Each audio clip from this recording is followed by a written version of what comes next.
အားလုံးမင်္ဂလာပါဒီနေ့ကျွန်တော် share လုပ်ပေးမယ့်ခေါင်းစဉ်ကတော့ Microsoft Excel ရဲ့ If function ပါ If function ကဘယ်ချိန်မှာသုံးလဲဆိုတော့ကျွန်တော်တို့ကနှိုင်းယှဉ်ချက်တွေပေါ့နော်ကိုလိုချင်တဲ့ရလတ်တွေကောင်းလားဆိုးလားအောင်လားရှုံးလားအဲ့ဒီအချိန်ဒီမှာကျွန်တော်တို့က If function ကိုသုံးပါတယ်ဒါဆိုဥပမာအနေနဲ့ကျွန်တော်ဒီမှာ example အနေနဲ့ z ခွဲလေးတစ်ခွဲပေးထားပါတယ်ဒီမှာအောင်စင်းပေါ့နော်မှတ်စင်းပေါ့မှတ်စင်းရဘယ်လိုပေးထားလဲဆိုတော့ဒီမှာ name တွေတော့ကျွန်တော်ရေးထားတယ်သူ့မှာရမှတ်သူ့ရဲ့ course မှာရမှတ်တွေလည်းကျွန်တော်ရေးပေးထားပါတယ်ပြီးရင်သူကဘာ remark ကိုတွက်ပေးရပါမယ် remark ကိုဘယ်လိုတွက်ပေးရမှာအကယ်၍လည်းရမှတ်များသည်ဆိုဒီကောင်ပြောတာပါရမှတ်များသည်40ထက်ကျော်ပါကအောင်ပြီးလက်တကယ်လို့40တဲ့မရပါကရှုံးပြီရဲ့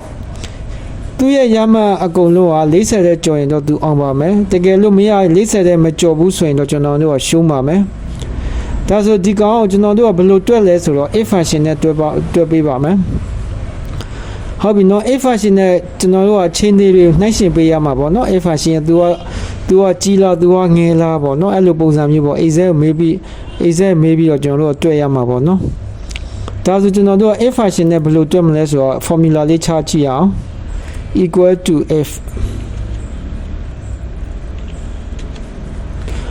equal to f ပြီးရင်ဘာရေးရမလဲဆိုတော့ခွင်းစ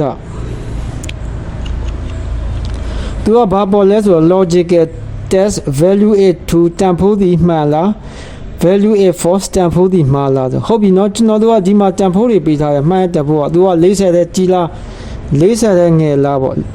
အဲ့ဒါကျွန်တော်တို့ကြည့်ပေးရမယ်သူ့မှာခြေနေရတစ်ခုလည်းမဟုတ်ပဲနဲ့ဘာသာရ3ခုဖြစ်နေဆိုတော့ကျွန်တော်တို့ကဘာနဲ့တွဲပေးရမလို့ ANDN နဲ့တွဲပေးရပါနဲ့သူက condition ကခြေနေရတစ်ခုလည်းမဟုတ်တော့ခြေနေရ3ခုဖြစ်နေတယ်ဆိုတော့ကျွန်တော်တို့ကဘာနဲ့တွဲလဲဆိုတော့ ANDN နဲ့တွဲပါတယ် ANDN ဟုတ်ပြီနော် ANDN နဲ့တွဲပြီးတော့ဒါတကယ်လို့သာခြေနေရတစ်ခုလည်းဆိုရင်တော့ကျွန်တော်တို့ကဘာလုပ်ပေးရမလဲဆိုတော့ ANDN ခံစားရမလို့ဘူးပေါ့နော်အခုကခြေနေရတစ်ခုလည်းပုံနေတယ်ဆိုတော့ ANDN နဲ့တွဲပေးရမှာပေါ့နော်ပြီးရင်ဘာရေးရမလဲဆိုတော့ခွင်းစခုကကျွန်တော်ကဘာပြောထားလဲဆိုတော့သူကမှတ်တစ်ခုချင်းစီရဲ့တန်ဖို့ပေါ့တစ်ခုချင်းစီရဲ့ရမှတ်များဒီ40ထက်ကျော်တစ်ခုချင်းစီဆိုပါတော့တစ်ခုချင်းစီဆိုထားတော့ကျွန်တော်တို့ကဒီ45ပေါ်မှာ click တစ်ချက်နှိပ်ပါမယ်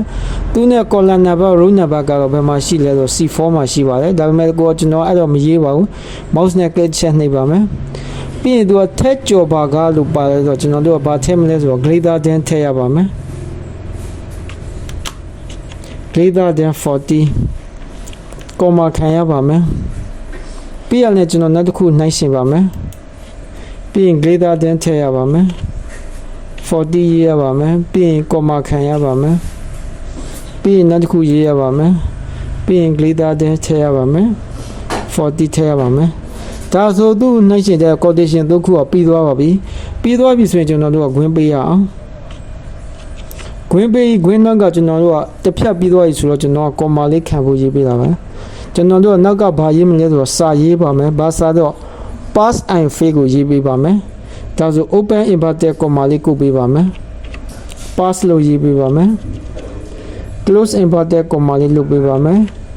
ပြီးရင် comma ခံပါမယ်နောက်ပြီးတော့ open inverted comma လုပ်ပေးပါမယ် fail လို့ရေးပေးပါမယ်ပြီးရင် close inverted ရေးပေးပါမယ်ဒါဆိုကျွန်တော်တို့ကမှတ်တစ်ခုချင်းစီရဲ့တန်ဖိုးကဘာလဲဆိုတော့40တဲ့ကြည့်ရင်တော့အောင်မယ်40တဲ့နဲ့ရင်တော့ရှုံးမယ်လို့ဒီပဲရပါတယ်ဒါဆိုပြီးတာနဲ့ကျွန်တော်တို့ကဘာလို့ရမလဲဆိုတော့ enter ခောက်ပေးရပါမယ်ပြီးရင် yes ကိုနှိပ်ရပါမယ်ဒါဆိုပြီးပါပြီဒါဆိုကျွန်တော် auto finish လုပ်ပေးပါမယ်